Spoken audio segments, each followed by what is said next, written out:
Bonjour à toutes et à tous. La consultation gynécologique, c'est un moment qui peut soulever pas mal de questions. Alors aujourd'hui, on va essayer de démystifier tout ça. On va voir la consultation un peu différemment, comme une sorte d'enquête. Le médecin, en fait, devient une sorte de détective de la santé, qui va assembler des indices pour comprendre l'histoire unique que chaque corps raconte. Alors, prêt à mener l'enquête avec moi? C'est parti. Voilà le programme. On va suivre, étape par étape, le parcours logique d'une vraie consultation. On commence par écouter ce que le corps a à dire, puis on va voir quelles sont les bonnes questions à poser. Ensuite, on va se pencher sur ce qu'est un cycle normal, c'est la base, avant d'explorer les problèmes les plus courants. Et bien sûr, on abordera l'examen en lui-même pour, à la fin, assembler toutes les pièces de ce grand puzzle. Bon, tout commence donc par l'histoire du corps, parce qu'une consultation gynécologique, c'est vraiment, avant toute chose, un art d'interprétation. Le médecin va collecter des indices, des signes, des symptômes pour tenter de déchiffrer le langage du corps. Et ce travail de détective, eh bien, ça a un nom un peu formel, la sémiologie. C'est la science des signes. C'est vraiment le socle de toute la démarche médicale. Et pour recueillir les indices, il y a deux grands moments clés. L'interrogatoire, donc la discussion, et puis l'examen clinique. La toute première phase de notre enquête, c'est donc l'interrogatoire. Et attention, c'est bien plus qu'une simple discussion. C'est vraiment à ce moment-là que les antécédents, l'histoire de la personne, vont livrer les tout premiers indices. Et souvent, ce sont les plus cruciaux. Pour avoir une vision d'ensemble, le médecin va balayer plusieurs grands domaines. On va bien sûr parler du cycle menstruel, des grossesses, qu'elles aient été menées à terme ou non, des éventuelles opérations chirurgicales. Mais on va aussi parler de ce qui se passe maintenant, les symptômes actuels. Une douleur, par exemple, elle n'a pas du tout la même signification si elle est liée au cycle ou si elle est là tout le temps. Chaque petit détail est en fait une pièce du puzzle. Alors, au cœur vraiment de la santé gynécologique, il y a le cycle menstruel. C'est un rythme biologique fondamental. Et la logique est simple. Pour pouvoir repérer un problème, il faut d'abord savoir à quoi ressemble un fonctionnement normal. Cette fameuse courbe de température, c'est un très bon exemple visuel. Elle illustre parfaitement les deux phases du cycle. On voit très bien ce léger creux, puis la montée en température qui suit. Eh bien ça, c'est le signal classique, le drapeau qui se lève pour dire « l'ovulation a bien eu lieu ». C'est un indicateur super concret du bon fonctionnement des ovaires.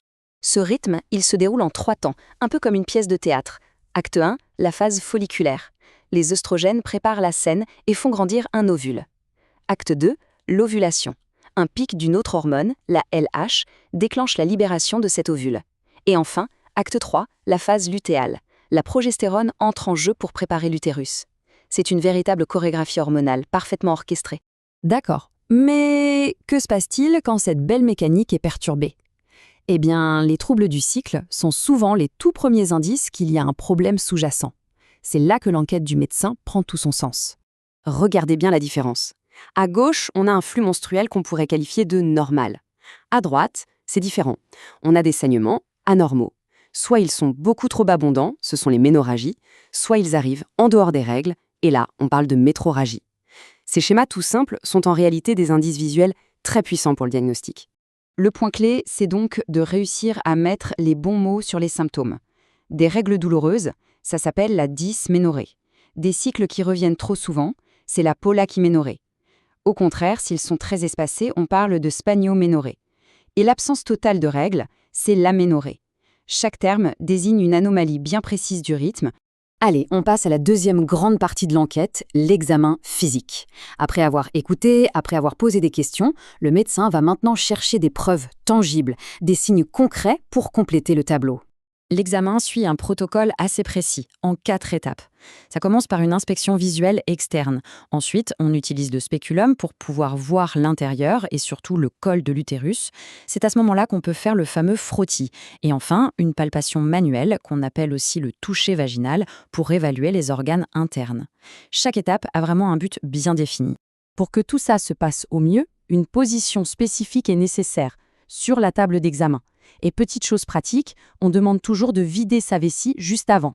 C'est à la fois pour le confort, mais aussi parce que ça permet une évaluation beaucoup plus précise des organes.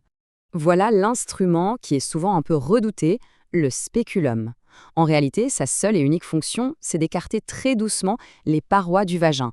Pourquoi? Simplement pour permettre au médecin de voir directement le col de l'utérus, sa forme, sa couleur, son aspect général.